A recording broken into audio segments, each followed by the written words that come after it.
welcome to episode 3 of Talk of the Town, a series that explores the minds of purpose-driven entrepreneurs. I'm really excited to be sitting down with a good mate of mine from back in the day, Tim Cullen, who is the co-founder and CEO of Tradiespec. They provide tradie-specific youth solutions for tradies in their businesses. So thank you so much for having me here today. Before we head into the boardroom for the rest of the interview, because we're in your headquarters at the moment and there's a lot going on here, tell the viewers a little bit about yourself. Yeah, so I'm the CEO and co-founder of Tradiespec. We are a business that provides utes commercially fitted for tradies, fit for purpose and fit for trade to get them on the road either after an accident or in the event that they just need a new vehicle to get the staff or themselves on the road. So awesome. Yeah, well, we've got a lot. We've got a jam-packed interview today. We're going to delve into Tim's mindset around his business, how he runs it as a CEO, as just a general business person. Obviously, exploring the journey up until this point and really picking his brain on a lot of different things. So I hope you're ready for it. We're going to relocate now into the boardroom. Stay tuned. Yeah, it sounds like you found a good little gap in the market. Yeah, definitely. Yeah. We're in your headquarters now, so you know the business has obviously grown some momentum, which is what I'm going to want to pick your brain about today. Focusing on the business itself, but more so focusing on you and how you run the business, your mindset with regards to a number of different facets of the business as well. Generally, what we do at the start is just go through a bit of a background and then you talk through your journey, but I want to do things a little bit different. I actually want to start off with a bit more of a hard-hitting question, just so the viewers have a bit of a nugget of gold from the get-go. The main thing that I wanted to kind of touch on first is, how has starting a business changed your outlook on the world and the future and kind of the way you approach day-to-day life? It's really important, I think, to be able to kind of ground things in reality. So can you talk us through a little bit about that? For sure, yeah. So I think it's changed my view on the world immensely. I think from the perspective of understanding the mechanics of a business and understanding how a business impacts and brings value to many people's lives is one of at the forefront of, I guess, sort of my the change in view of the world. And I think certainly one of the biggest aspects of the change in view is my view towards people and how it's humbled me as a person. And one of the things that business does is it throws you in the deep end. And you either sink or swim, and it tests you, and it's a real shock to the system over a prolonged period of time. It's not kind of, it's not a sprint, it really is a marathon, and being able to sustain that for long periods of time and sustain the stress and sustain the pressure really kind of brings you down to earth. And one of the big things I think about this is certainly how you react to it and how you grow as a person.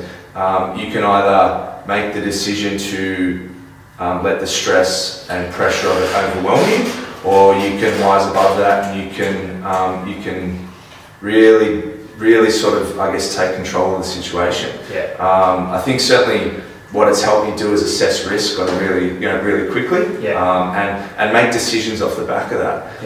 And you've got to be confident in your decisions. So it certainly develops my decision-making ability. It's given me confidence in being able to make decisions quickly, but also realizing when that decision isn't the right decision, and taking a moment to really reflect on, if that decision is the wrong decision, how do we adjust that? So going back to what I was saying about being humble, realizing when that decision is wrong requires self-reflection, which requires humbleness, and you need to be able to say, what, that was the wrong decision, so let's adjust and move in a different direction. Is there a specific example that you can think of in recent memory where you've potentially made the wrong decision? Because that's also important too.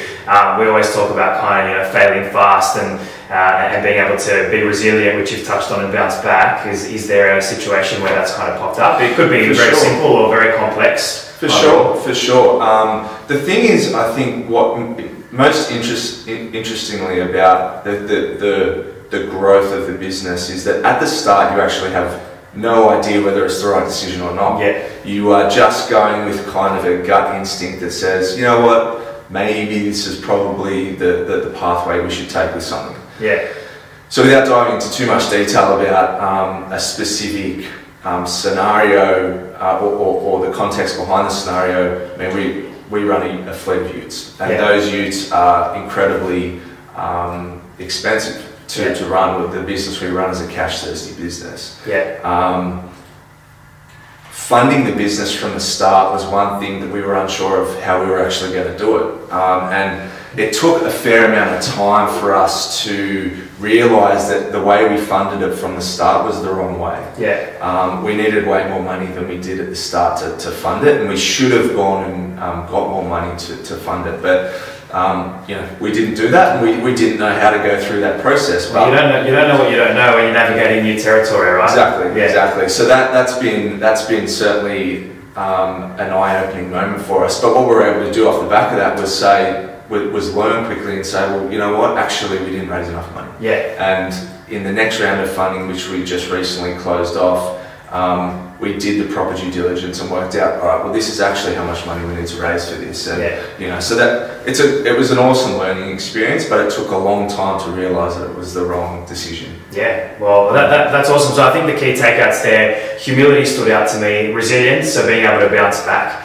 and just obviously learning from your mistakes and being able to, you know, admit that you've made a mistake. It's not actually a bad thing. Not everything's going to go right. I think I posted something the other day saying you're going to make a mistake. You know, it's inevitable. I think off the back of that, it's really important to talk through, you know, the origins of the business. The viewers obviously still want to know your journey and how the business came to be. Yep. So can you give me a background? I know that you know, you're working a normal job 9 to 5, and then but you had an itch to start up this business. So can you talk us through, you know, how that actually came about and what you were thinking at that particular point in time? For sure, yeah. So I think it actually goes back further than my previous role. Yeah. Not that I necessarily knew I wanted to start a business, you know, sort of 10 years ago. We were fresh out of school then. Fresh out of school, didn't really know exactly what path I wanted to go down. Yeah. You know, I was in and out of uni. I wasn't 100% committed to the process of uni. And I ended up leaving uni, and I got a job, and I worked in an insurance company for 5 years. And I remember there was kind of, I'd say, you know, not a pivotal moment, but a moment at which, after working there for a few years, I realised, I remember thinking, I hated it. Like, I really hated it. It wasn't, you know, it just wasn't for me. What type were you doing? Just like, what type of a role was it? Just so people get a view of what type of stuff you were doing. So it was in claims. It was just in claims, right? So it was, I just knew deep down, I thought, I feel like I've got more to contribute. Yeah. And I'm someone that likes sailing in uncharted waters and kind of doing risky things. Yeah. But I was floating along without any real direction, and that was kind of what really was unsettling for me. I was like, you know, I remember thinking one morning I woke up and I thought, what the hell am I doing? Yeah. You know, I'm not enjoying this.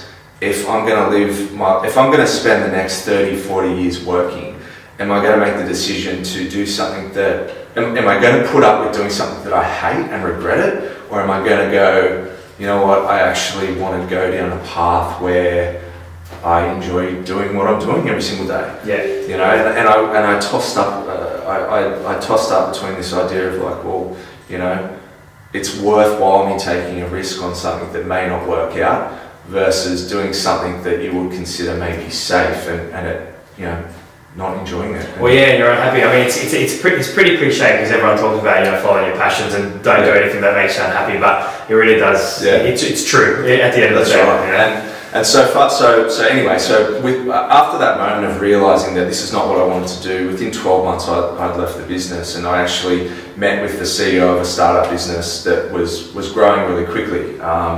They were making huge momentum in the industry, really shaking up the rental industry. You know, consecutive BRW top 100 finishes, and you know, they went from 50 staff to 150 staff in the space of sort of 2 years, and I started early in that, and I remember arriving at the role and starting, and I was in a junior role there, and I remember thinking, the atmosphere was electric in this company. Like, you know, it really was, you could tell everyone was working towards a common goal. Yeah. And was it kind of like a startup environment? It was, where everyone's kind of like, you know, pretty scrappy, pretty fast-paced, innovative, but exciting. You know what I mean? You know, kind of like just the get shit done mentality. Keep moving forward, and that's what kind of grabbed me. I was like, I really like this atmosphere. I love this. And I remember thinking to myself, I'm going to try and climb the ladder really quickly here. I want to make a name for myself. And so I decided that I was going to pester, just annoy as many people as I could high up the chain to understand the business, get access to more information, try and kind of like get input and access to meetings that I wouldn't normally get access to. So, you know, I made the biggest pest of myself for probably 3 years. I was walking into the CEO and CFO's office and finance manager's office, and I had no business being in those offices. And I remember seeing the look on the face of the CEO one day, and I walked in, and he was just like looking at me like, "What the hell are you doing here again?" Like leave me alone. Leave me alone. But at the same time, I could tell he was like, this guy really cares about what we're doing. Well, yeah, it seemed like you were really kind of appreciative and invested, right? Yeah, that's right. Yeah, it's a good. I was invested in it. I was invested in the cause. But ultimately, what that did for me was, they realised that, so after a while they were coming to me to talk about things and giving me opportunities to look at stuff. And how did it make you feel when that shift kind of happened? You know, it was hard to notice at the time. Like, I didn't really notice it because I was so like just engrossed in what was going on. But you know, after a while, I did realise that wow, I was quickly promoted, I think twice in a short period of time, and I was incredibly grateful for that because it gave me access to things that I would just never have gotten access to. Yeah. You know, I was able to get access to reporting and information, and I was invited to meetings where they were talking high level stuff, and you know, I really got an idea of how the business runs and the mechanics behind the business. Yeah. And then from there, it was like, okay, you know, I'm happy, I'm performing really well, I'm liking what I'm doing, I love this business, but I was starting to feel again like, you know, I want something more, I want something a little bit... Were some of the feelings coming back from when you're working in your claims role, or obviously in a bit of a different way, but you're starting to get a little bit, you know, restless? It was almost like now I've got like, okay, I've got the experience, I've got an understanding of what you know, it takes to run a business, and I thought, you know, like, not necessarily I wanted to start this business because this was kind of like off the cuff, but it was like, all right, I want to move on to the next thing. And I kind of hit a point in that company where it was like, there's not a huge amount more in the immediate future that I knew I could sort of get my hands on. So, well, yeah, when you're not a part of an organisation that's got, you know, 20,000 or 20,000 employees, there's only so much